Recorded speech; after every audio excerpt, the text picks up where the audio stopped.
What is up, fellow nerds, and welcome to Not Your Status Quo. Tonight, we're talking all about the new Your Friendly Neighborhood Spider-Man animated series on Disney+. And we might have a few rumors and such to discuss after, as we like to do. But before we get into all of that fun, Dave, Doug, how's it going, gentlemen? Well, Keith, I gotta tell you, I am fan-freaking-tastic. And that is only because I'm well-fed today. All the other all the other news that I see on a daily basis is very discouraging to me.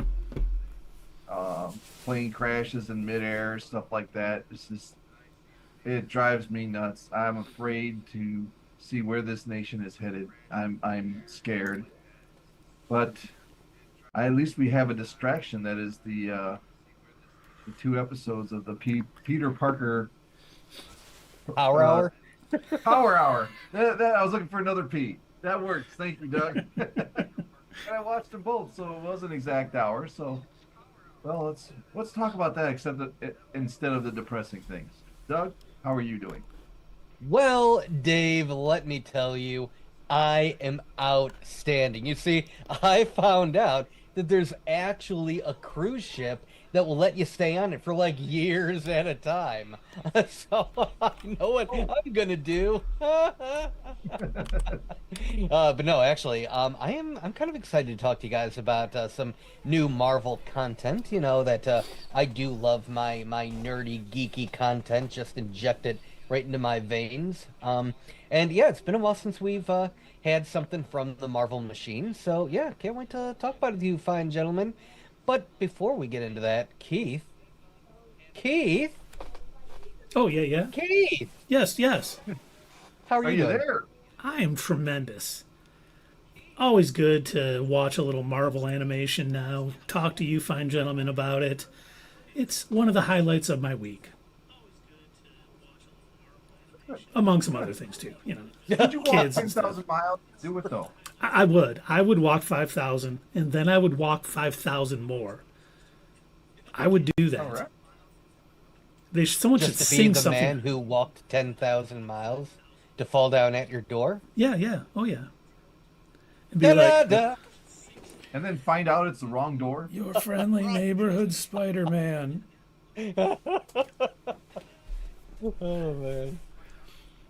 But hey, without further ado, let's talk your friendly neighborhood Spider-Man. We got 2 episodes this week. We got, which I love, episode 1 was called Amazing Fantasy, which, as many of you know, Spider-Man premiered in Amazing Fantasy number 15. And then we got the Parker Luck. And anyone who's a fan of Spider-Man knows that that is a theme throughout all Spider-Man comics. He's not the luckiest of individuals, but he still always does the right thing. And I was a little shocked by how the first one started out. I did not guess that we would see Doctor Strange battling a symbiote alien. And this looked like more of a, I would say more of a comic book accurate looking Doctor Strange than what we see in the MCU. Like, you could tell there was definitely more flair to the hair. I didn't want to say something that rhymed, but yeah, like he looked like he had just jumped out of the comic book pages. And was that Benedict Cumberbatch's voice? It was not. You know, I didn't check. Was it? There was not. No, he said no, but it was sounded not? a lot Okay. like him. I gotta say that. They did a good job. I liked how, it was nice that Peter didn't know who he was. It's like he knew who the Avengers were. He had the little Iron Man thing floating around a thing. Mm-hmm. And he was like, who's this wizard or whatever, and okay, bud, can I have my earbud back, please? Yeah, you know what I found a little interesting about this. So they sort of gave us a the origin story, if you will, but it was almost hand waved, like it was a nothing burgers. And I think it's because they kind of decided, you know what? Everybody knows Peter Parker's origin story. Everybody knows he gets bit by a spider, he gets powers, whatever. What they did focus on, and I thought this was actually more interesting, was him coming up with like his variations on the costume. This is something that I would have loved to see in some of the older live action movies, instead of somehow he goes from set of pajamas fighting, in a wrestling ring, to all of a sudden he's a master craftsman making his own costume and swinging through New York City. I kind of like seeing the little bit of in between where he's like testing and coming up with like what works. He's got these big tanks on his back, which if anybody knows how strong Spider-Man is, that's probably no big deal for him, considering like it's now canon that he constantly pulls his punches. Well, and you saw in the second episode against Butane, he said, "Sorry, I didn't mean to hit you that hard. I'm getting used to my strength here, or whatever." But let me talk about you call his origin a nothing burger. I don't think it is. I did. Because it just kind of happened, and there was like, that was it. And also, by the way, the spider dropped out of another dimension? Exactly, and that's why I don't think it's a nothing burger. I think wherever that symbiote and Doctor Strange came from, that could have been tied to Venom and the symbiotes in some way. And that may come into play when we eventually see Venom, or if Peter Parker, attaches himself to the alien symbiote.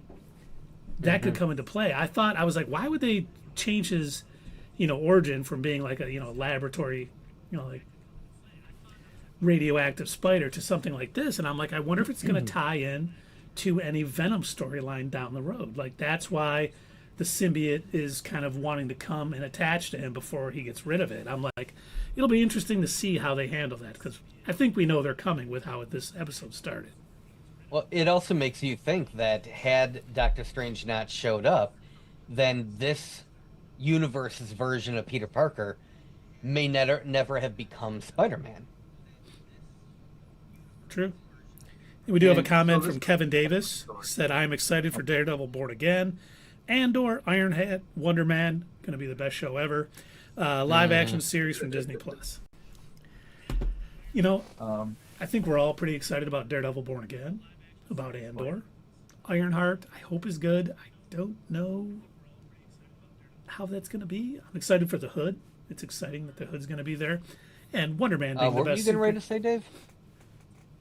Oh, I was gonna let Keith finish talking about those thrills, but as far as like the Spider-Man show, is this a multiversal story? Obviously, this is, because I got the feeling maybe they were trying to fill in what happened before Civil War, and then there's a spot where he walked in the apartment and it wasn't Tony Stark waiting for him. It was the same scenario. He picked up a DVD in the garbage, and went home and talked to May, and it was Norman Osborn this time. Spoiler alert, it was Norman Osborn instead of, and I'm like, okay, so they're not going with this is what happened before. So this isn't part of the MCU, I don't know what the Sacred word is. Timeline. It's the Sacred Timeline, yeah. Yeah. And you know how I hate multiversal stories. So I don't know, like, if you're saying like down the road the symbiote's going to play, is it going to play in the MCU or on the show? On the show. I do think the showrunner said they were originally going to make this show a part of the Sacred Timeline. And he said there were so many things they couldn't do because of it. He said, I want to do it in another universe just so we can tell the story we want to tell. Yeah. And that's why you see Norman Osborn there as going to be, it's almost a what if episode. What if Norman Osborn had been Peter Parker's mentor instead of Tony Stark? But it's kind of interesting. We see Nico in the school, who we know becomes one of the runaways. Lonnie Lincoln, who becomes Tombstone. Underrated show, by the way. Love the Runaways. That was a very good show. And we even got what's his name from the Penguin on that show. R.I.P. Oh yeah. Oh. The guy, dude, he killed at the end. What was it? Can't think of his name. I can't either. Go ahead. Gonna have to go back and watch the Penguin. Oh, that's a tragedy. Shucks. Darn it. Lonnie Lincoln, isn't that Tombstone. That's not Tombstone, is it? It's Yeah, it is. Tombstone? Oh yeah, okay. God, for some reason I thought he was supposed to be older. I think they I like aged the him down to be a little more Parker's age. Okay. I like the Giorno anyway. Right. And someone must have paid for a dad joke. Hold on one second. Let's see who that was. But, it was interesting, too, because of the fact all the stuff that happened at the beginning. It was his first day of Midtown High. with Doctor Strange destroying the school, not Doctor Strange, but during the fight, kind of the school being destroyed, so they had to go to another school. And Peter Parker, while he is not the smoothest of individuals, he's like any high schooler really. I kind of like that they didn't overplay his nerdiness a little bit. Lonnie wanting to be his lab partner because he heard he was really smart, and then finding out Lonnie is actually good at school. And you see this kid, I really enjoyed seeing him go home and be like, yeah, Mom, I'll look at your car, I think it's the alternator, I looked it up. I'll help my little brother with the homework. He's friends with Peter, he's this jock who's really nice to this little nerdy kid. So I think when he finally turns into the villain Tombstone, it's going to be a lot more heartbreaking than just some new supervillain that shows up to fight Spider-Man. This is a kid who took him in, became friends with him, was his lab partner. So I like some of the things they are doing so far in this show to kind of set things up down the line. So kind of tag teaming off of that, when he captures the one woman who stole from that, was it a store? Oh, the pizza place. Yeah, the pizza place, that's what it was. So normally, like, if this were Batman or any other older comic book character, it would have been the story is beat up the criminal, tie them up in your webbing, whatever, and leave them for the police. Ha ha ha! I saved the day.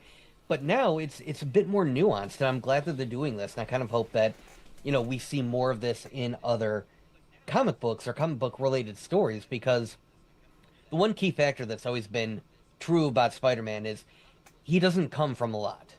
He's pretty poor. We see from his scrappy costume, he has to put everything together on his own. So of course he's going to feel more for those who are stealing simply to try and feed themselves. And he's like, hey man, you don't got to press charges. So yeah, I think you're right. When Tombstone does become Tombstone, I think it's going to be harder on Peter, because he's going to realize this is a guy that's probably just doing this to help look out for his family or something. And he's going to be hard pressed. He's probably going to let him go a couple of times, until he ends up hurting somebody. Well, yeah, and you see what a good kid he is now. So something's going to happen that turns him into this, and it's going to be, hopefully, hitting the feels a little bit. It looks like at least they're setting it up.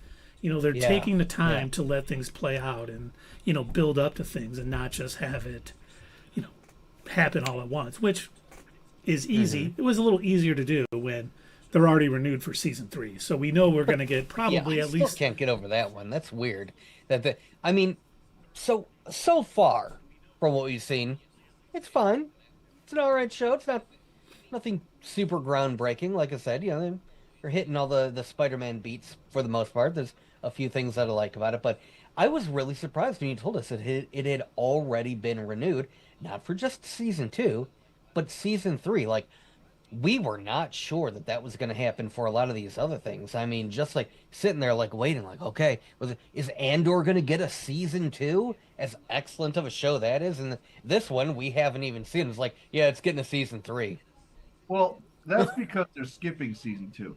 They're going okay. We're not even going to air that. We'll just see in the beginning of season 3. Last time on Your Friendly Neighborhood Spider-Man.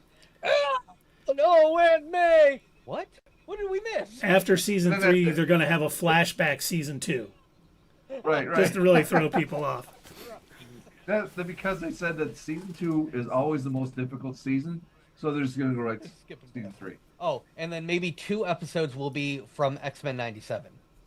Oh, yes. Oh, yeah, you gotta factor that in too, yes.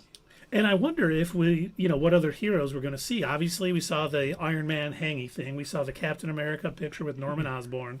We saw Doctor Strange. I wonder if there's, and obviously the Runaway, Nico. Are we going to see some X-Men kind of show up? Are we going to see, he was called Hawkeye at some point, which I found amusing. You need to have a slide in there, This Hawkeye. is a very lived-in universe, in other words. Yeah. They're kind of pulling what, James Gunn is doing with his new Superman. We're being introduced to a Spider-Man who is becoming Spider-Man in a world that is very used to superheroes already living in it. So the fact that I guess Doctor Strange showed up out of a portal, maybe it didn't surprise that many people. Like, oh, well, it's a Tuesday. They were just more surprised they didn't know who he was. Oh, who's that wizard guy? Oh, a new superhero. What do you know? Looking at their Avengers trading cards, I don't have a wizard. Won't even see at the end of the first episode before he, goes back home. He stops that car, the two criminals, and he's kind of getting cheered and like, hey, it's like a new superhero, some kid or whatever. I'm sure that's going to change once J. Jonah Jameson finds out. But it is. It's a very lived-in universe. They're not surprised seeing some kid who can stop a car from crashing in, to a truck. And Wasn't that the same scene that was in Civil War? You stopped the car from running into a bus, just the way he did on this show. right on the YouTube maybe? video that they were watching. Yeah. Yeah. Oh It yeah, was. yeah. So there are a lot of And then, like- parallels to the Peter Parker Yeah. from the 616. Like what Keith was saying, this started off its life when it was still Spider-Man freshman year. This was going to be a prequel series to all of the Homecoming, Yeah. Far From Home, No Way Home. It was going to be that, but yeah, like Keith was saying, they wanted to tell their own stories. They wanted Norman Osborn in it, which, as we saw from No Way Home, there is no Oscorp in this world, at least not yet. There is no Norman Osborn. At least there doesn't seem to be. And so I think because they felt too constrained by living in the MCU, they're like, look, we're going to just keep what we have so far. We'll rewrite the story a bit, and then we're going to do our own thing. And I guess Marvel seemed fine with it. Well, you know what I'm thinking is, like, in a multiverse, and this is one thing they haven't done yet up until this point, which is this, and this makes this kind of cool, is that there are multiverses where just slight differences. So those things happen in both universes, and then the Norman Osborn part is where it broke off. Yeah. Yep. You know, so that's kind of cool because he still kind of had the same background up until that point. And we'll kind of see how this goes from there, because obviously in the second episode, obviously Peter accepts his offer to do the internship. He's pretty excited. He goes there. I know there was a lot of complaining online about the gender swapped Dr. Connors, but once again, to be the Lizard, all you have to do is not have an arm and be a scientist. You don't have to be a white dude. I didn't mind at all. She was nice to Peter. I'm indifferent towards that because, I mean, we also saw, I don't remember anybody complaining about the different Doc Ock that we got in Across the Spider-Verse. There was some, but not a lot. Yeah, Really? gender Oh, God, swapping the I- Doc Ock and gender swapping the I Penguin think it's from fine. Batman. If it works, it works. Like, Yeah. doesn't make any difference to me. I don't know if it works, but I didn't see anything wrong with it. I mean, okay, how about this? How many people complained about Samuel L. Jackson being Nick Fury? Yep. None. yeah, If it works, it works. Yeah. Who gives a shit? The Harry thing too. That's Harry Osborn who we ran into, right? Who he saved. Yeah, Yes. that's who he saved, yeah. Right, and that was like he's obviously like a gender fluent character. You know, the way they have it them set up, and I don't have a problem with it, but obviously some people are going to. They're going to say that's not the Harry we grew up with, and we know what channels they are that are going to say that shit. But it's just like, all right, he was in it for one scene. Let's see how this plays out. Why don't you just relax? Well, and Because I can already hear it.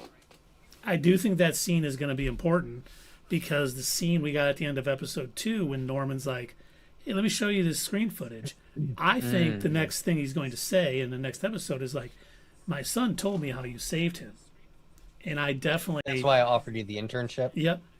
Maybe not. He might not have known he was Spider-Man at that point. Like, he might have... You could be right, too. That he found out who he was and was like, I'm going to give him the internship. That's my theory. Right. I personally think he didn't know he was Spider-Man, just knew he was a good scientist. And when he finds out, saw the film, he's like, hey, my son told me you saved him, so, hey, let's work on some of this stuff together. And I think that's where he's going to get the upgraded outfit. It's not going to be him all of a sudden be, what did you call it, Dave, a master craftsman or something? That's what I called him. Yeah. So he'll have somebody helping him, who's with the robotics and everything else. So it'll be nice to see how this different mentor takes Peter, what path it's going to take Peter down. Obviously, he won't be joining the Avengers anytime soon. He won't be, fighting Thanos out in space. So, we got a lot of little stories to tell that we can get through. We got, obviously, the Lizard introduced. in non-lizard form so far. We got Tombstone introduced, and we got the Green Goblin introduced. So, you know, this Two was Green Goblins introduced. yes, true. Hobgoblin. I did laugh when he was leaving. He was they were all under break or whatever at work, and he saw about the fire, and he's like, "Oh, I just like fire or whatever," and I gotta go to the bathroom. Keep matches away from him. And they're like, "We're gonna have to count the matches." Right. Yeah, I did chuckle at that because they did nail his awkwardness. I do love that. Yeah, he's not like completely ostracized for it at school and everything, but they definitely are like, okay, we need to keep our eye on that kid. That he's one weirdo. What do you guys think of the animation? Now, Didn't like it. There's so many different types of animation out there right now, and there's some of them I just really don't like.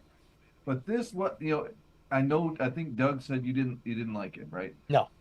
I like the transitions. Let me be clear about that.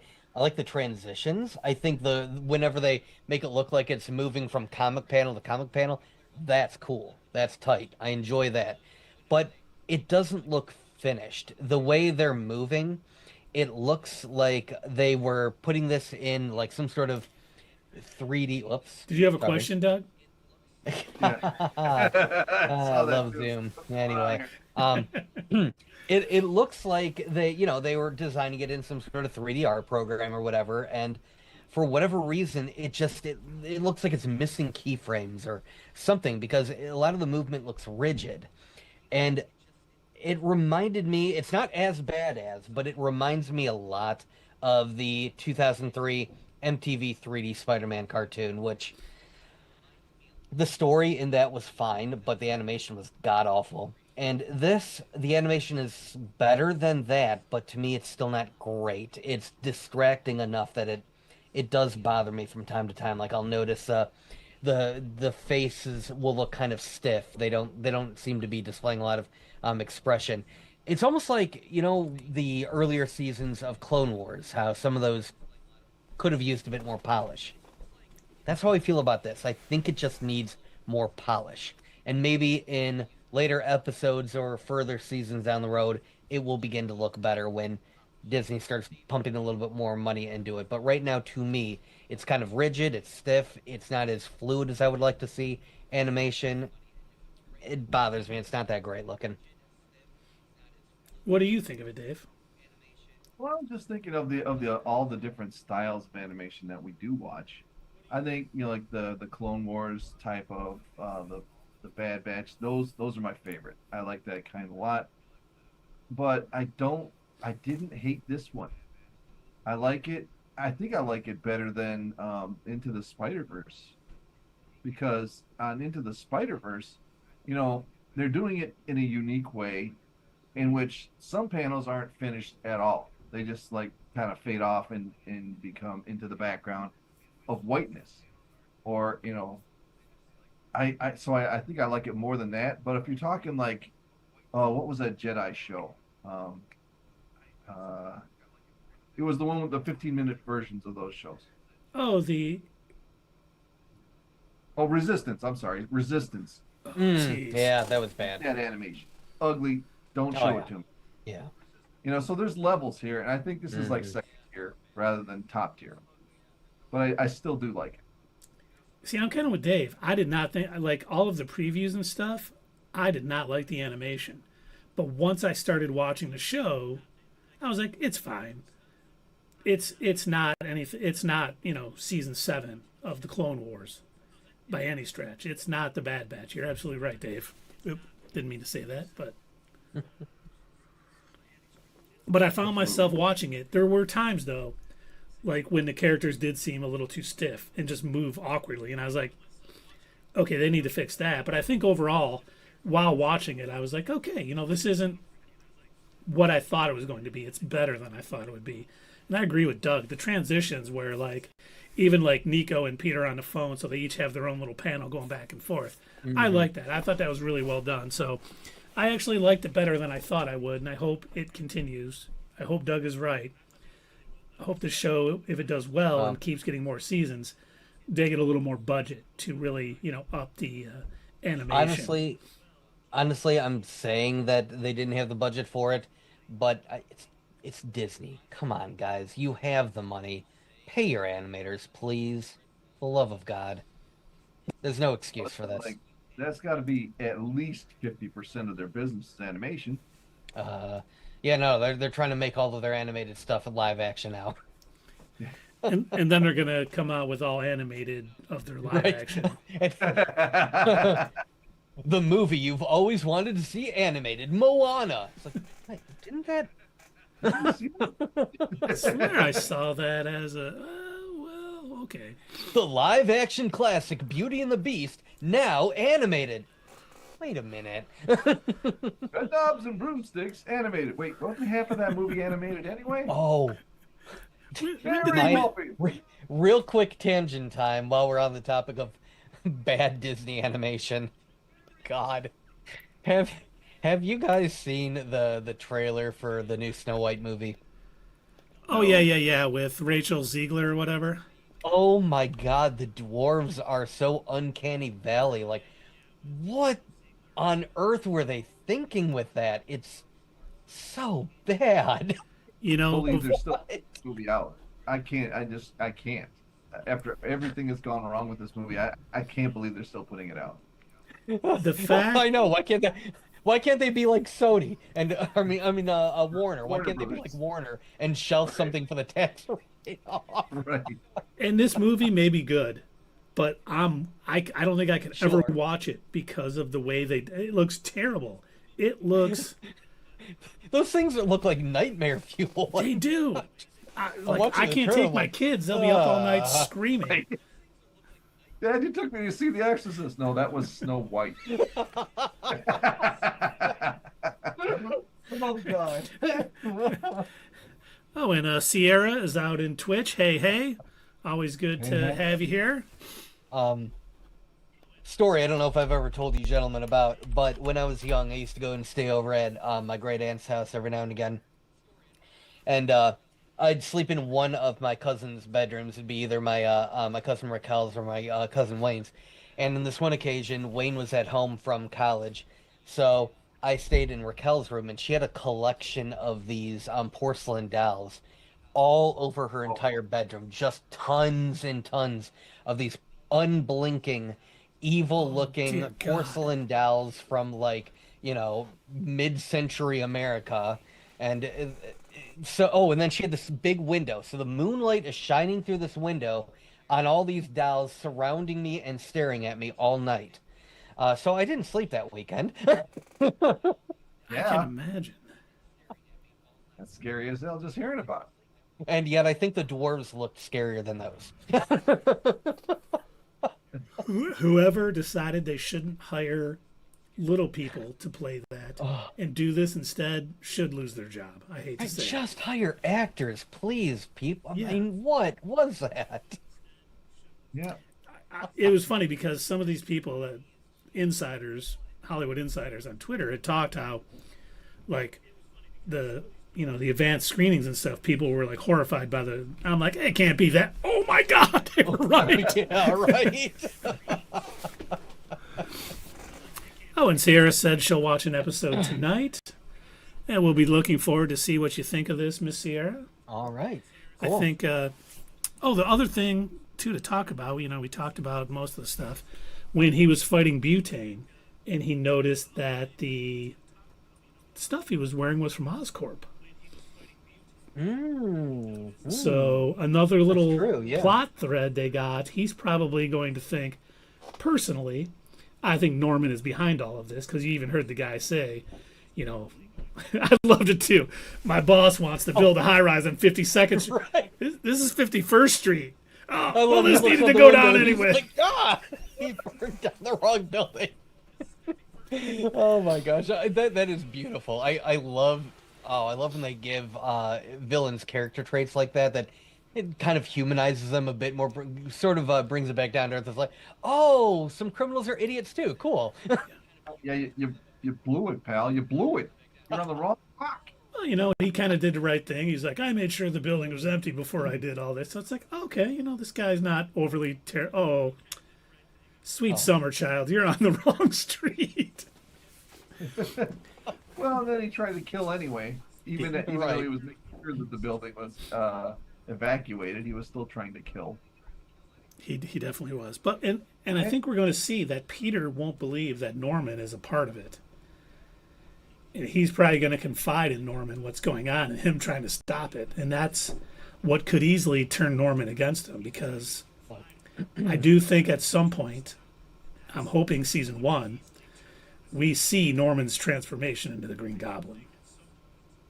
Oh, I've got one better. I hope at some point in season 1, before he transforms, that we get him to utter the line that I know everybody is waiting for. But you see, Peter, I'm something of a scientist myself. Yep. I thought you were going to say, strong enough to have it all, too weak to take it. Oh, yeah. No, that comes in season 2. There you go, yeah. Makes sense. After Yeah. he's already goblin, yeah. The flashback season 2 after season 3, because it's 1, 3, right. When season season 2. 3 flashes back to season 2. Yeah. Oh man, what like a stunt would that be if they flash back to an episode that nobody saw? And we get a little Stanley pop up. Remember, kids, this happened in episode 4. It's like, no, Stan, we don't remember. We didn't see it. Is that a Rick and Morty reference? Yeah. Nice, very nice. Sure. Did you hit the button? You hit the button. I did, but it's not playing. You got your right earphones on there? I do. Huh. Something strange is afoot at the Circle K today, I believe. Well, if there's something weird and it don't look good, who are you gonna call? Not Tom Welling. No. No, that was disappointing to see. We're still in tangent time, by the way, so we can talk Yeah, we about are. this. No, when I hit the Smallville theme and it didn't play, something is wrong All right, with my Stream Deck.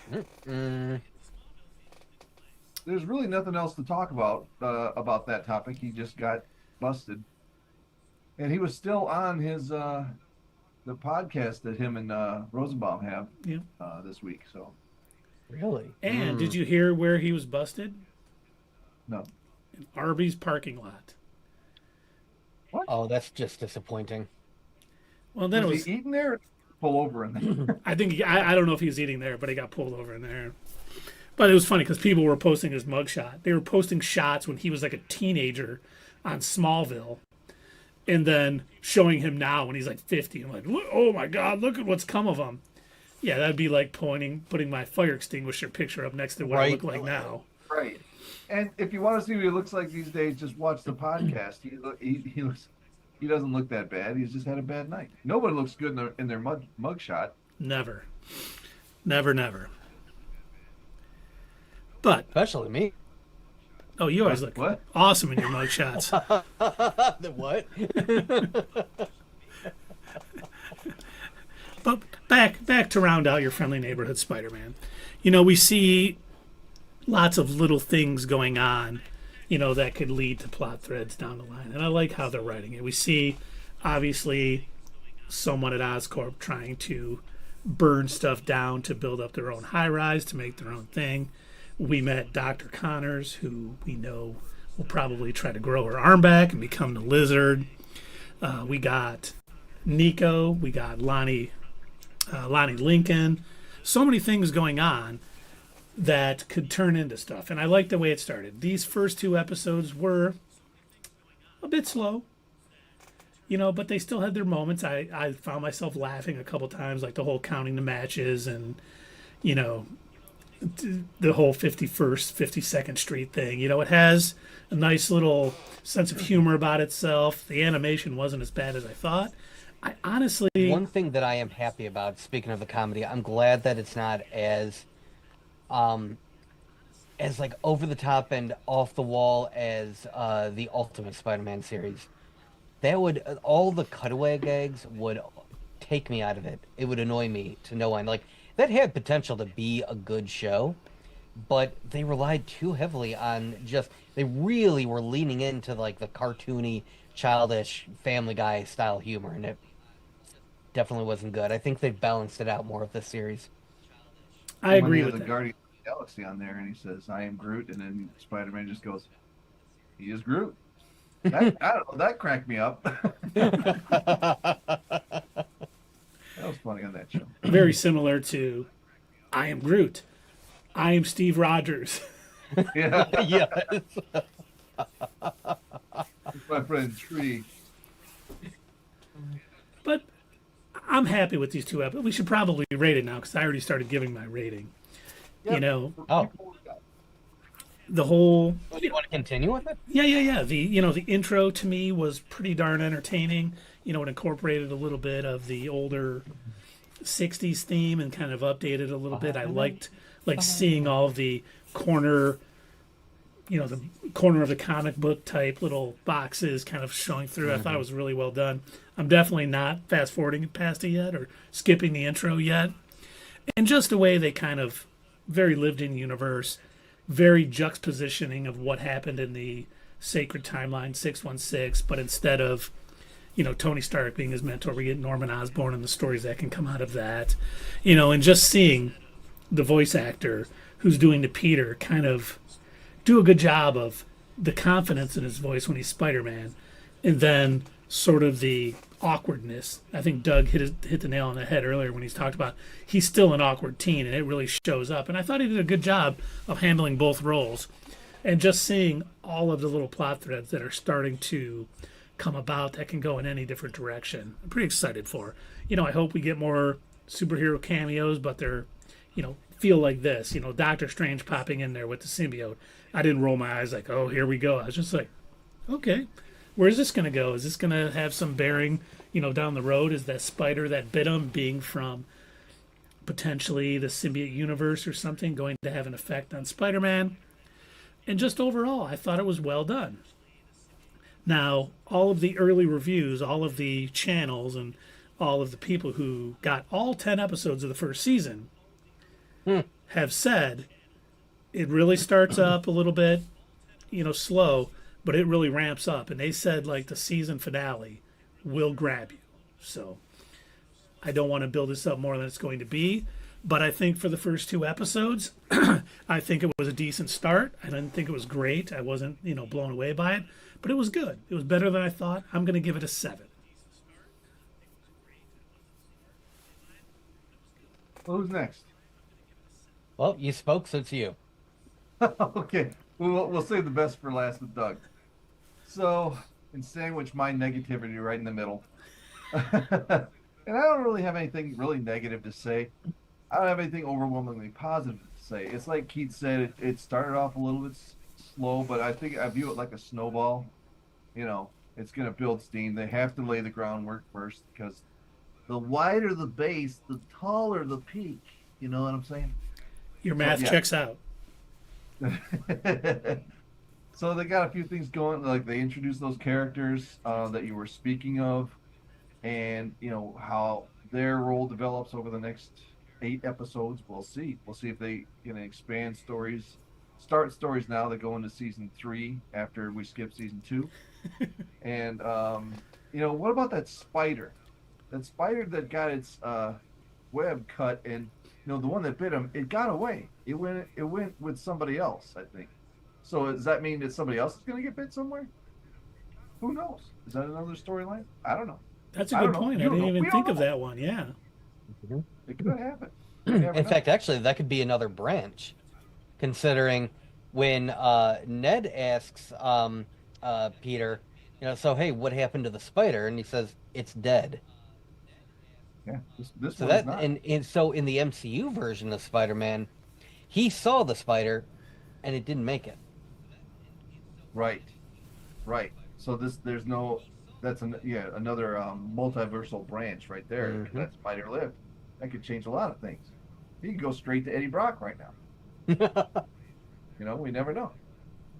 So for the first 2 episodes as a package, I look at them and I don't think they're average, but I don't think they're too high above average either. So I'm going to give them the first two episodes a 6. I think it's got potential. I think it's going places.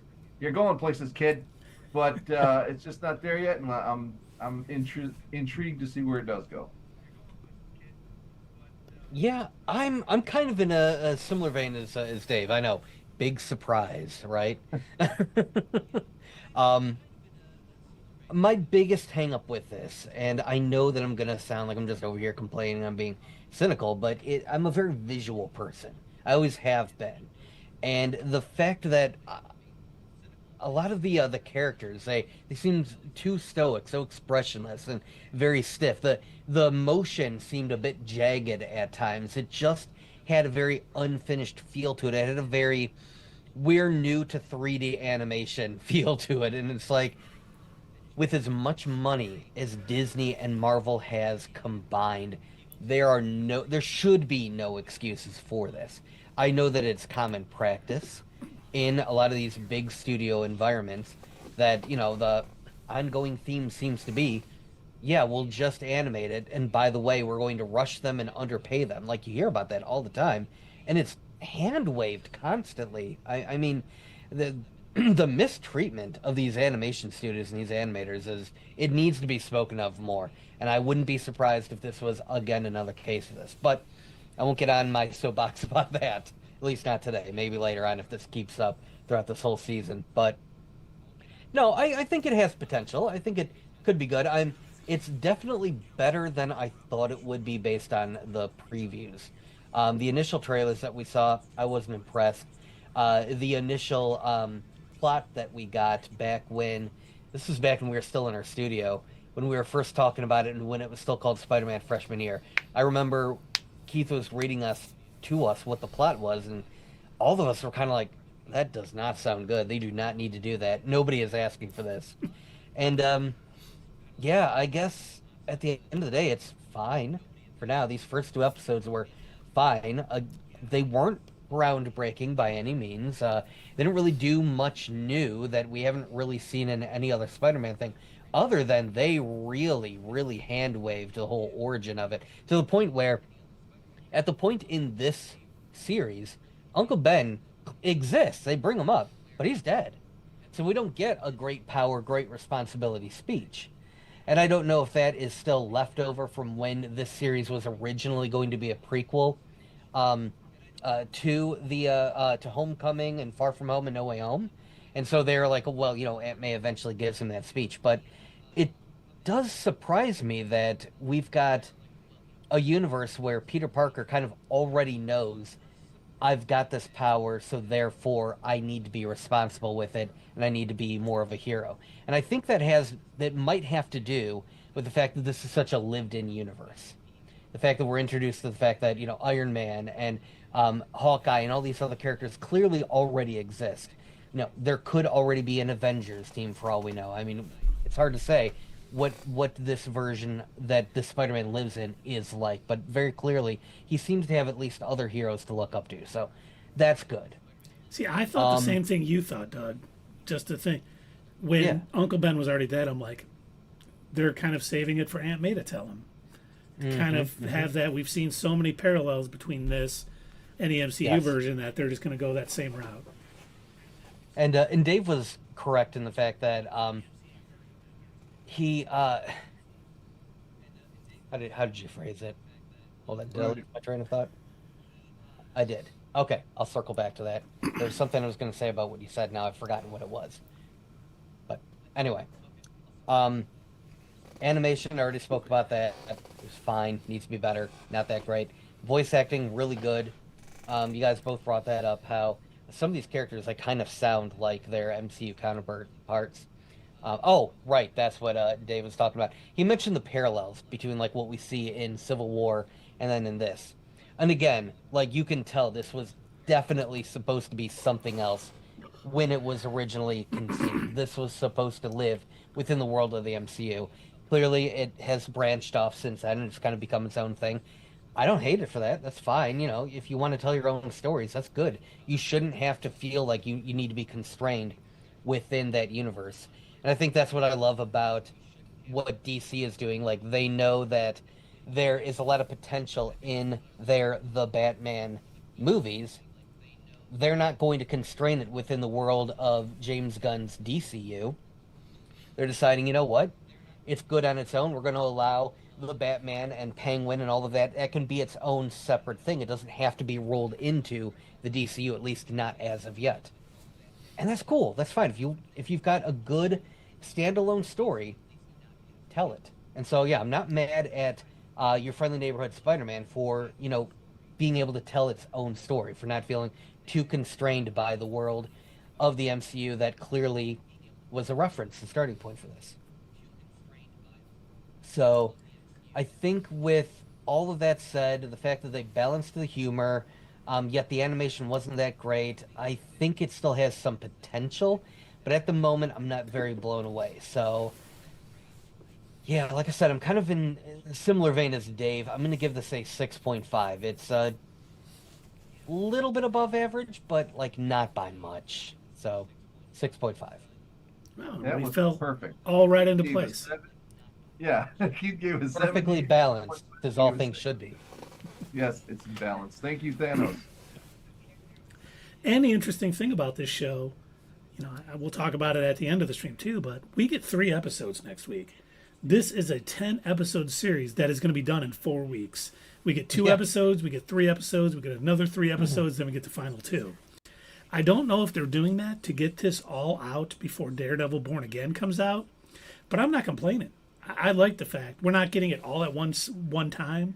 We're not just getting all 10 episodes dropped at once. So we're getting enough to see things happen and then talk about it and have it permeate and then see some more episodes.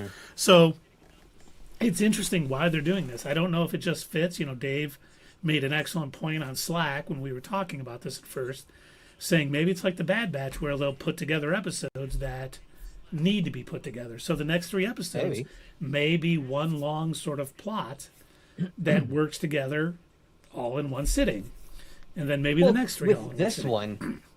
With this one, if they would have just premiered the first episode, in all honesty, it would have been fine. There wasn't anything that happened in the second episode that I would have said, oh yeah, these 2 episodes definitely go together. It was nice to have 2.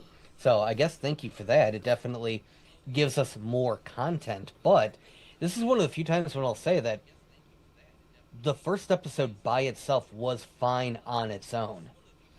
And, streaming services, not very good at that. That does not happen often. No, you're right. They're learning how to do television series instead of doing... How sad is that? We're learning how to do TV again.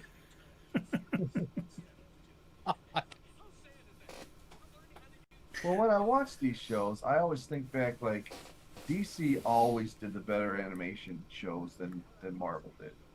And they did for a long time.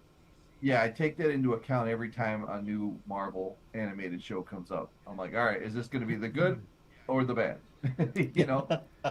Well, when Disney took over Marvel and started doing their own animation, first they canceled Avengers Earth's Mightiest Heroes, which was such a great show. And then they brought about Avengers Assemble, which was terrible. Oh, just so bad. God awful. Then Spectacular Spider-Man was canceled. Excellent animated series. So friggin' good. And then they instead gave us Ultimate Spider-Man, which had nothing to do with the comic named Ultimate Spider-Man at all. When I saw the name, I'm like, oh, okay, this isn't it. Too. Okay, that's like calling Special Investigations Secret Invasion. They really didn't do it justice. And then, they came out with Marvel's Spider-Man, another one, so bad too. And then the Guardians of the Galaxy cartoon. So terrible. So wanted to be James Gunn's written thing, and it was just bad. I couldn't watch any of those. You guys know me. If I start watching something, I usually stick to it. I couldn't watch any of those things. I mean, I was so upset with them canceling Avengers Earth's Mightiest Heroes, and I was like, I'll give it a shot. I'm like, oh my God, this is terrible. I'm not watching it. I saw the announcement for the Guardians TV series, the animated series, and I ended up setting it in my DVR. I'm like, just in case I miss it. I've been really looking forward to this. Oh, it's going to be so good. I got through, I think, the first 5 minutes. I'm like, this is bad. What's the DVR? Oh, God. That is It one thing you stands can for say about digital video recording. that is one thing you can say about Disney's Marvel animation up to this point. You can tell it's bad really quick. Yeah. You don't have to wait till Oh it's my back. God, it was so horrible. They never it didn't make it past the season, did it? I don't think it did. No. I don't remember hearing anything about it like after that fact. They gave it a prime time premiere spot. It premiered at night. Yeah. So, like they were expecting that it was going to draw in a huge crowd, and then I think even they realized pretty quick, oh, weird, why are the view numbers dropping so rapidly? Did you see the viewer count for the start of the first episode? Yeah, did you see the viewer count by the end? Yes. Wait, was that the episode or stocks? Yes. Well, let's see how episode 2 does. Did it air? We're not getting any results. What's going on here? Right after the theme, there was a big drop off. Right. So let's hope now that Marvel Studios has control over Marvel Television and everything else, I do hope the quality goes up. So far, your friendly neighborhood Spider-Man is off to a good start. It's not It's fine. groundbreaking. It has not blown me the way that X-Men 97 did, and I think something that could really help Disney Marvel out, and I don't know why they don't do this more because it's proven to work in the past over and over. Get people who care about the property, who deeply love the property. That is what worked for the original X-Men series, and in case you didn't know this, it was the same exact situation for the 90s Spider-Man series. Ooh, bet y'all didn't know that, but they friggin' loved the comics. Yeah, I always hate hearing that, like, the writers or even the actors didn't know anything about the characters before they started doing the show. That's always frustrating to me. I mean, sometimes you can bring a fresh take on it, but most of the time it's like, come on, you've got to, the people that are watching this show are the people who have read the comics. They love the comics. Yeah. That's what they want. They want to keep loving it. And here's the thing. You can have a different background, a different story, as long as you understand what makes that character, what is going to make that character work. We've talked about this plenty of times where they've taken a character that clearly needed to be reworked. And you can tell that... Die in a tornado. Let me die in a tornado. Yeah, right. Exactly. That is somebody not understanding a character. That is a person who said, Superman's boring. I want him to be an action hero who breaks necks. And that, like Dave said, I'm okay with the actors not necessarily knowing much about it before they take it, as long as they do a little research prior. But the writers and director need to know the character as well to write it good. Mm-hmm. You can have a fresh take and still know its history. You don't have to come in. How many times has someone taken over a comic book, like a new creative team comes on a comic book and starts changing things up completely and making it better? You can know the history and still have a good take on it. Yes.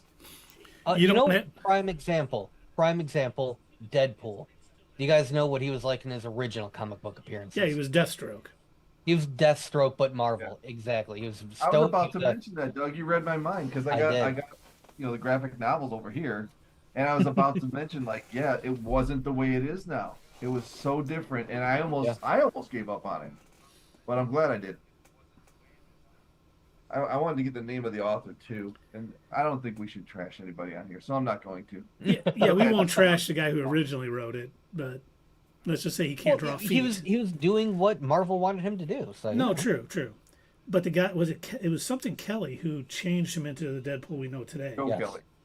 Yeah. I'm like, it's not Chip Kelly. He's a football coach. So yeah, not Jim Kelly. He played on the Bills. Yes. Yeah, nice. So, okay, I think we're good with that. Are you guys ready for this week's edition of Rumor Mill Rundown? Yes. Shake the screen. Sure. Give me some rumors. No, no, no, no, no. The first one, Ghost Rider, possibly played by Ryan Gosling, which is weird because he was originally a fan cast that turned into a rumor that got debunked, and now is a rumor again that he's playing Ghost Rider. So we'll see if anything comes of it. But he's supposed to make his first appearance in Avengers Doomsday. And I could see that. I could see him being a Ghost Rider. Since it's multiversal, I heard that Nick Cage was going to be in it too. Nick as Cage Ghost is Rider. supposedly supposed to be in Secret Wars. Oh, okay, Secret Wars. Well, he couldn't play it beyond that. There's no way that Nick Cage could play that beyond that part because that's what 2 years away. Yeah. Dave, you say that, and yet Robert Downey Jr. is playing a version of Doom. So, like, come on. And Hugh Jackman will be Wolverine till he's 90. I think we all want that though. Everybody wants that. Well, I think everyone would be fine if he played Wolverine for another 20 years. I don't. And think then hell, we really could have an old man Logan. And he goes that- around killing everybody. I like that. Yeah, and just so you know, they have big plans for the character post Avengers Doomsday and post Secret Wars and all of that. But Michael Green, who was originally the writer for Midnight Suns, is now off the project. And I guess his take for the movie just didn't click with Marvel. So the good news is they didn't announce this movie yet. So they're hopefully doing the right thing and waiting till they get a script, and then they'll announce it.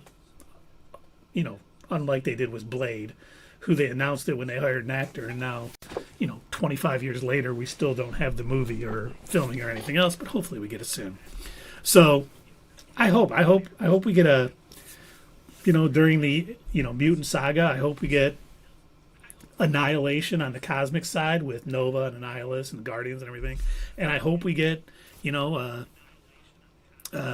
what's it called? Midnight Suns kind of project and all of that going on the more mystical side of the MCU while the X-Men saga. They could be having multiple things going on all at once, and it could be really well done. We could have Annihilation, Midnight Suns taking on, Dracula and Lilith possibly, and then the X-Men doing the X-Men things. It would be Speaking, great during all their multiversal entanglements. What if during, during a Spider-Man movie, there's a moment in which they all turn into marionettes for like 30 seconds, and then they all switch back to their own people. And they don't even acknowledge it. They just do it because Doctor Strange in his movie hit a certain moment where he turned the whole universe into marionettes. And they don't even notice it. I would be I down don't for know. Maybe that. I'm thinking outside the box here. I like it. Once again, this is why you're buddies with Kevin Feige. Right. He likes this type of thinking. That's why he throws me out of his office a lot. Listen, Feige, baby, hear me out. Marionettes. Nobody brings it up. Yeah, they just keep moving. What do you think about that, Dave? For For- lunch. For the whole movie, Dave, or is this just a small amount in the movie? Just a small. Get out! I wanted it to be the whole He movie. knows. Marionette Spider-Man movie? Get out of here. Okay. Now here's one that I'm kind of torn on. Okay. The Russo brothers have signed a deal to oversee the upcoming X-Men reboot and more. Mm-hmm. I'm excited about that. See, I am happy. I'm like, okay, they should do a good job. They did great on, Winter Soldier, Civil War, Infinity War, Endgame. But it once again seems like they're going back to what they know. Kind of like having Robert Downey Jr. as Doom. So I hope it's good, think- but I'm almost... I feel like it'd be more accurate to say, rather than they're going back to what they know, they're going back to what they're comfortable with, what's easy. I think they're going with because all of their stories were very original. I mean, all the stories, all the way they handled those stories, it kept wide path. I don't know how to say it. a lot of people in the cast. They got them all their part in the movie. You know, they balanced it out really well. They knew what they were doing. They could tell the story and involve all the characters. I think I still trust it until they pull like a Christopher Nolan in the Dark Knight Rises. Until they pull something like that, I'm gonna trust it. You know, it's a good. I hope you're right, Dave, and I think they have the potential to do that. So I hope you're right. I just little nagging in the back of my head, like, oh, Robert Downey Jr. is coming back. The Russos are coming back. Yeah, Ooh. that's kind of how I feel too. I think it's like they're almost afraid to actually experiment and try something different. If I remember correct from some like behind the scenes stuff, the original script for Iron Man did not have Tony Stark revealing at the end, "I am Iron Man." That was ad-libbed by him, and they left it in the movie and decided, okay, we're going to work off of this. I am Iron Man, and going off of that. But yeah, the original script just was like, your normal, oh, it's my secret identity, and Iron Man is what do you call it, my bodyguard or whatever. Because, of course they're going to write that in the script. A lot of what they're doing, I think, is playing it safe, and I think that's why, again, tagging off what you're saying, I think that's why they're bringing back Robert Downey Jr. as Doom. They're trying to play it safe. They are afraid to try different things. They know he's a big box office draw. They hope it'll work again. They know it works, so they assume this is going to. That's why so many of these, I joke about it. That's why so many of these end with a big CGI sky beam. They're gonna keep doing what works. And now they got to take risks like James Gunn with Starro. That worked. Yeah, do weird things that haven't been done yet. It's okay. Just do it well, and we're all good. And now, keeping on the X-Men, supposedly Kitty Pryde and Gambit are going to have huge roles in the X-Men saga. And the lineup for the X-Men is going to be similar to the lineup in X-Men 97. That I get. Probably want a little synergy between the two. And I'm good. Kitty Pryde and Gambit are excellent characters. But the downside is they're not looking at, what's his name, to play Gambit. Channing Tatum is not going to play Gambit. That's the current rumor. Whether that's going to happen or not, he did such a great job. I was like, if they would have hired him, I would have been perfectly fine with that.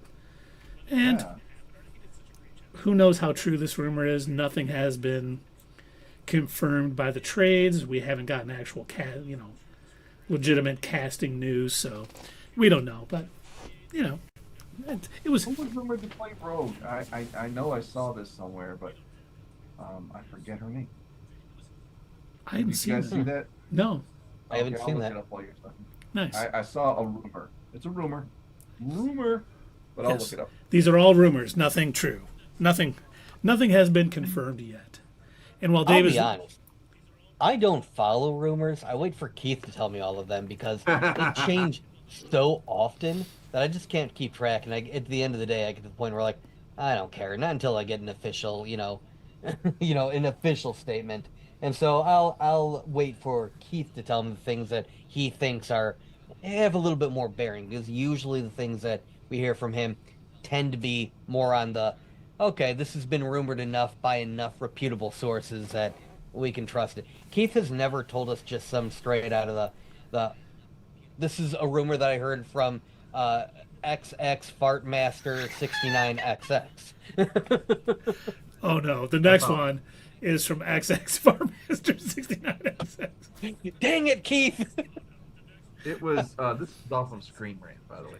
Okay. I don't know how good they are, but Elizabeth Gillies. Really? She was on that show with Ariana Grande when Victorious. Yeah. I looked at that. I'm like, that fits. I think it does. I actually like that casting. That's good. Yeah. Let's hope that one's true. Yeah, she was great. It was so funny. All the Sam and Cat, Victorious, iCarly and stuff that my daughter used to watch on Nickelodeon. I mean, they were all pretty darn good shows. Unfortunately, seeing the documentary about the guy who ran all that stuff kind of Yeah, I know. took away from it. But I mean, she was good on that show. She was in a show with Dennis Leary too, where she played Really? Dennis Leary's daughter or something, Hmm. and she was really good in that. I can't remember what the name of the show was, but doesn't matter. But man, let's hope that happens. And then the next, here's another one. Marvel Studios centric. Much like Hugh Jackman, Marvel Studio wants Robert Downey Jr. to continue to play Doctor Doom after Secret Wars. Well, that means that Doctor Doom survives, which isn't a bad idea for Marvel villains. Doctor Doom it's should a definitely bad idea survive. for the villain to survive. It's a bad idea for whatever. Hopefully that stays a rumor. Yeah, I hope. Because what we always heard going into this after he was hired to play him, he was going to be basically the Doctor Doom from the universe that the Fantastic Four are from. So not Victor Von Doom. And he wouldn't be the Sacred Timeline Victor Von Doom. And we would get whoever's going to play Doctor Doom post Secret Wars. Once again, this could be what they want, but maybe Robert Downey Jr. is like, yeah, guys, I'm good. I've done my time. I don't need to do this anymore. Well, it depends. Yeah, how much is the paycheck?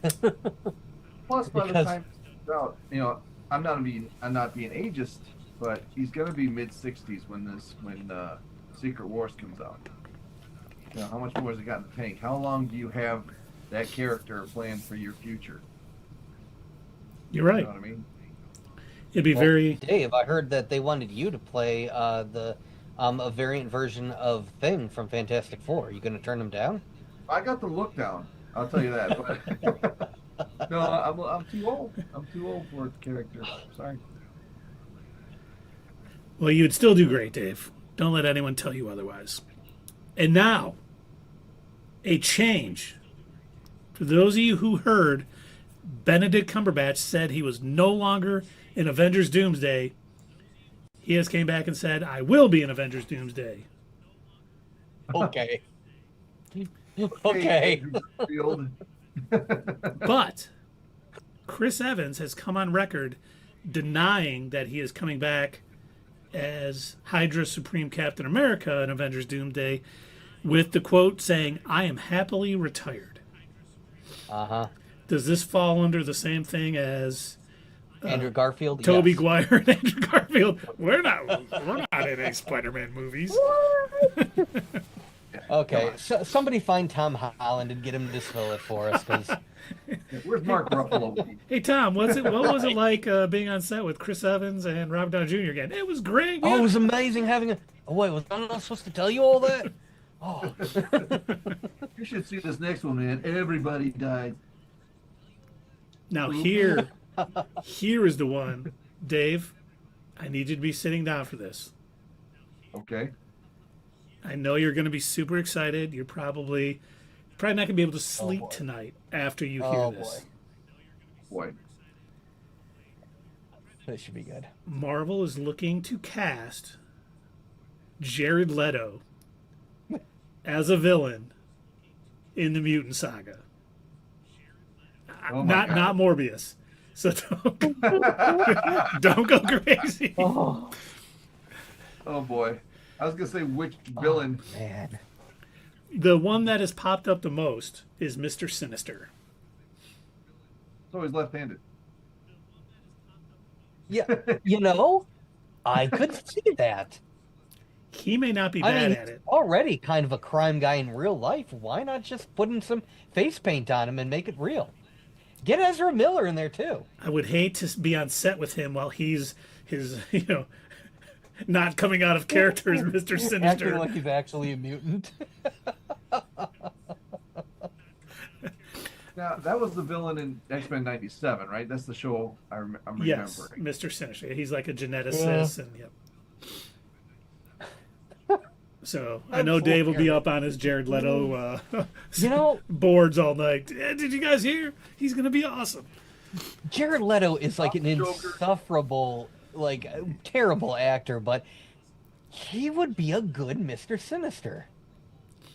I don't hate that casting. I don't like him, but I don't hate the casting that much. It's just he's got to be horrible to work with. I can't imagine anybody on set would be thrilled about that. Hearing that, like, all right, and everybody, Ezra Miller. I need to be called Mr. Sinister on set. Oh Christ, it's gonna be a long year. Are you actually doing genetic experiments in your trailer? Of course I am. Be gone, knave. God. Mr. Leto, my name is Sinister. Sorry, Mr. Sinister, the food truck is here.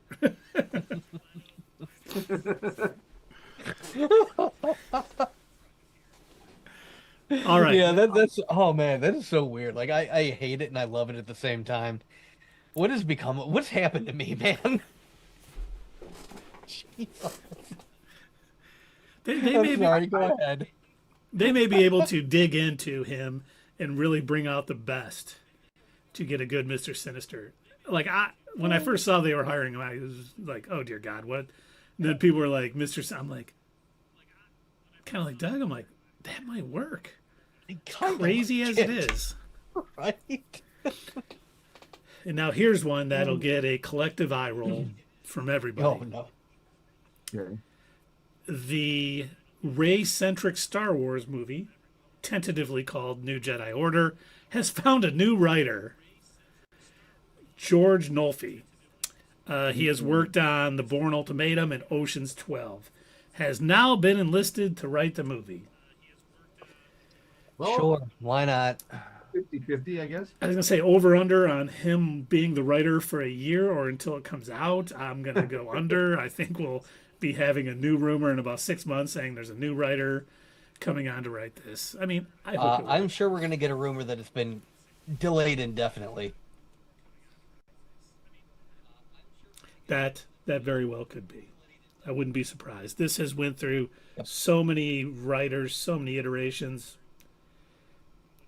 I think Lucasfilm really needs to figure out what they need to do to get more movies produced, because The Mandalorian and Grogu will be coming out, and that's the first Star Wars movie in, what, 5 or 6 years? And there's nothing else on the docket. Is it difficult to put together a room of writers and have them pitch ideas for the future of the Star Wars universe? Like, do they need to be like, okay, here's the characters we've already developed and you can only work off of them? No, dude, you can be like George Lucas back in the day. I mean, granted, his original script and storyline is, drug fueled, but still, there you go. Give the writer's room just all the drugs. Give them all the drugs. Let them come up.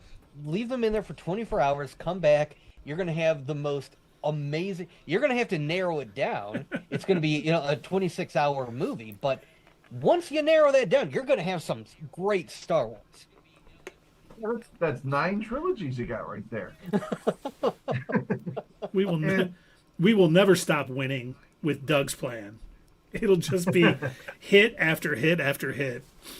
Well, you know what I want to see? I want to see a Watto solo movie. Ooh. By the way, I don't know if you guys saw this, but Probably not. there is going to be a comic coming out, Legacy of Vader. And basically it's going to be taking place post Return of the Jedi at some point, but Kylo Ren is hunting down Jedi. But part of the comic states that Vader went back to Tatooine and killed Watto. Huh? Yeah, you know what? I heard that, and that's why I said that. Okay, I thought it was odd when you said that. I was like, that's weird that news just kind of came out and you had said that. Yes, I have not read the comic. It's not out yet, but that has been going about, and it has been. I don't think anyone is like, oh, that sounds great. That's Yeah.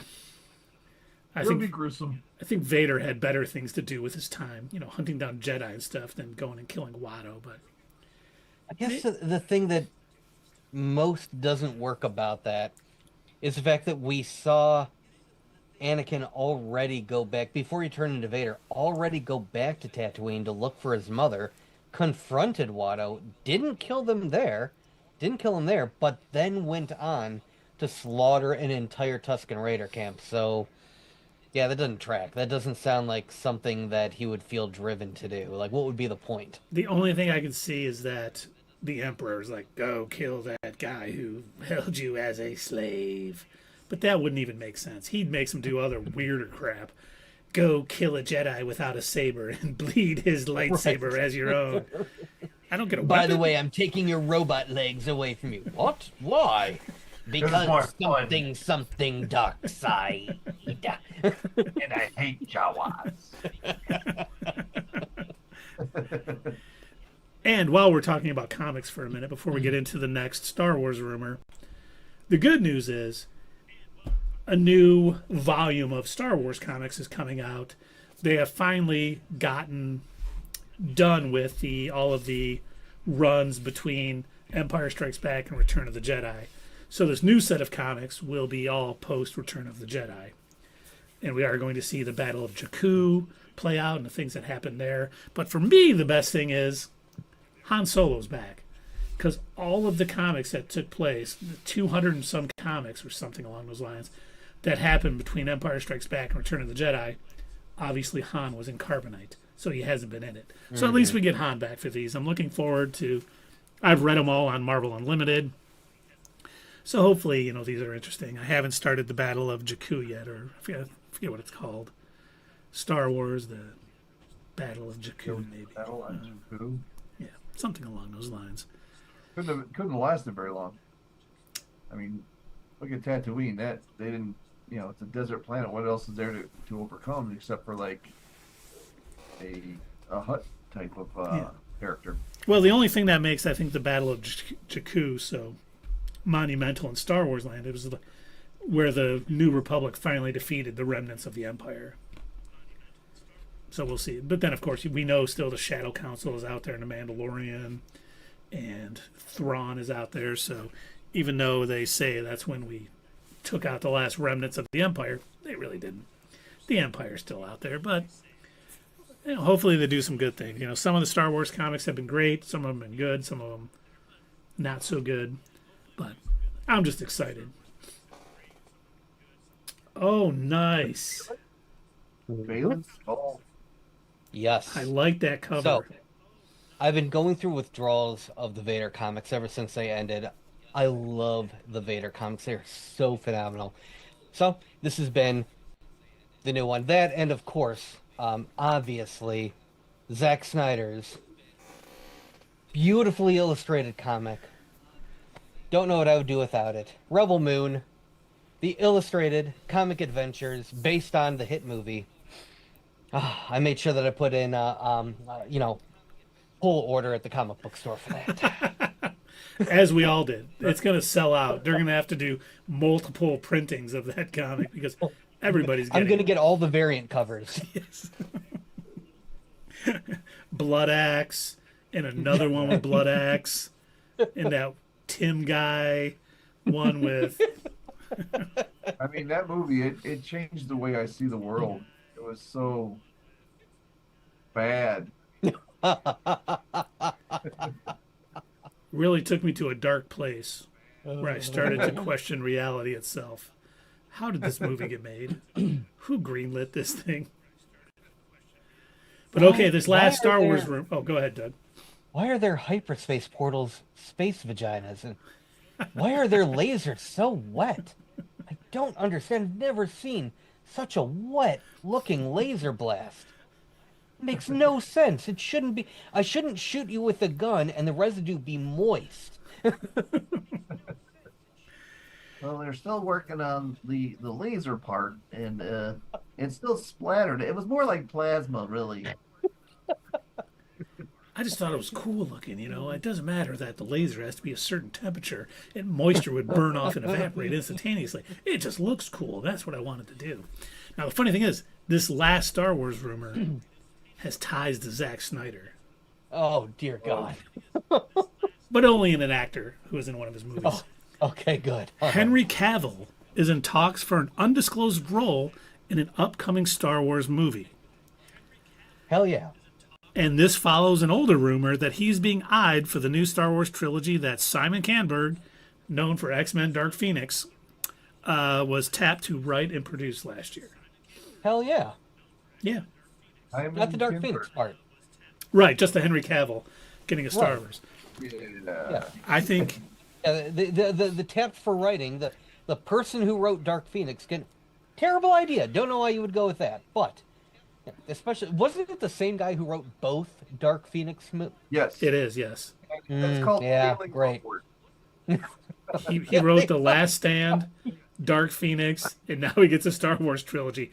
They were sick of trying to hire people who were doing shows that were getting tremendous reviews on HBO and then tapering off. They're just like, let's just hire someone who has been panned nonstop. He'll do a good job.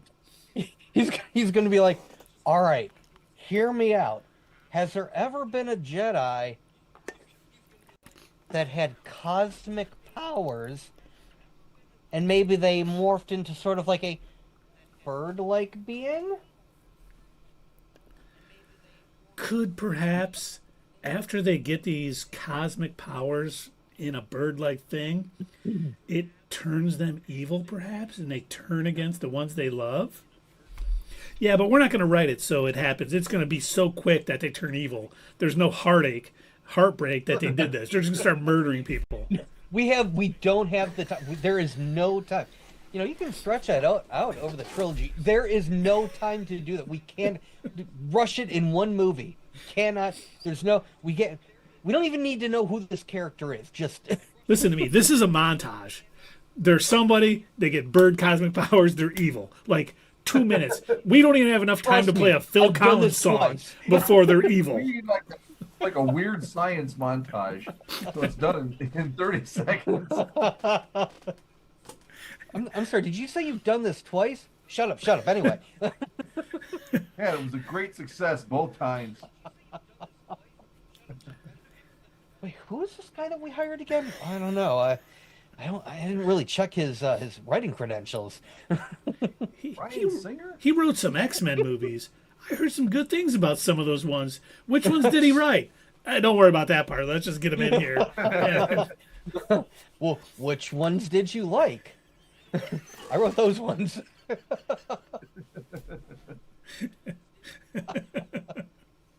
First X-Men No Class? I haven't seen that one. Oh, I really like that Logan movie. I mean, I invented that idea. I really enjoyed Days of Past Future. It's that whole movie in reverse. It's so awesome. It's like Memento. Yeah. At the end of the movie, you see Logan at the airport. You get to watch a paralyzed Dr. Xavier learn to walk again, and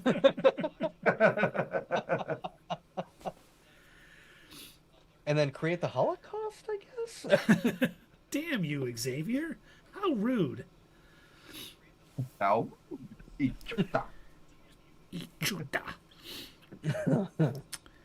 Well, that's all the rumors that are fit to be told this evening. We'll have to get to the XX Fart Blast 69 XX one next week. Can't wait.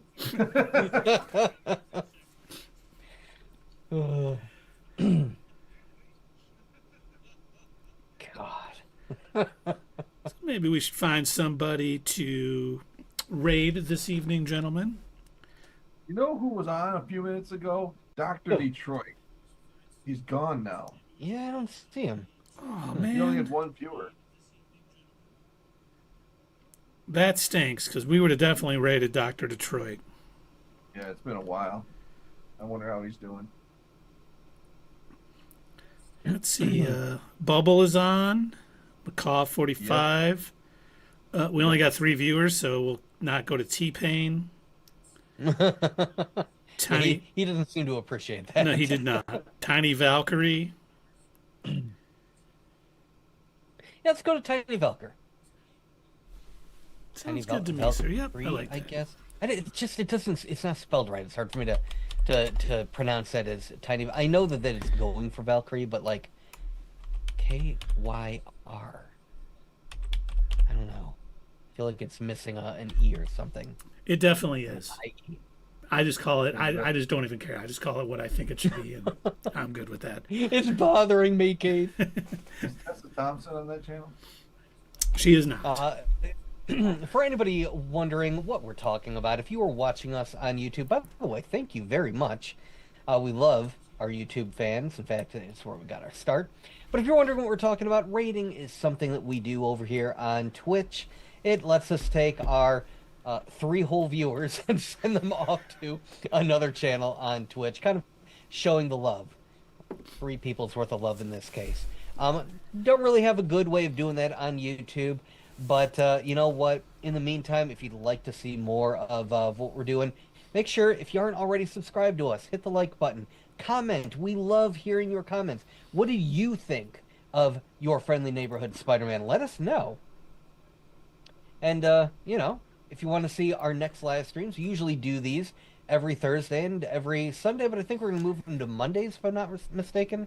We're not streaming this weekend, but next Thursday and then the Monday post Super Bowl. There we go. Yeah, so just keep an eye out. We're going to put, you know, we always post it on social media when we're getting ready to go live. So if you want to definitely make sure that, you know, you're aware, make sure you hit the bell in YouTube, but also follow us on social media. We're on Facebook, Instagram, Threads, X, Twitter. We're all over the place. You can find us. Yep. Well said, Doug. We'll catch y'all next Thursday. Thanks for being around. Hey, fellow nerds. I hope you enjoyed this video. And that is funny that I ended the show that way, but I got an urgent phone call. Twitch stream. We try to everything do okay? Live Sunday or Monday. Yeah, but I gotta step out for a minute. I'll be right Keep back. an eye on our social media to find out when you can join in live and chat with us during these live streams. Also, as usual, don't forget to check out our other social media. This Kevin Davis person, or is that somebody who comment found down us? below. No, someone who found us. No idea who that is. On Not Your Status Quo. Love it. Usually comments more, but he must have had to go. That's all right.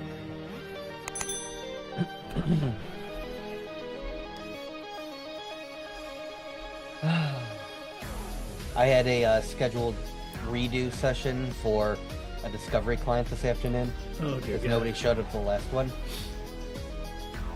Nobody showed up to this one either. Oh, that's fun. Yeah. But there's no consequences for that.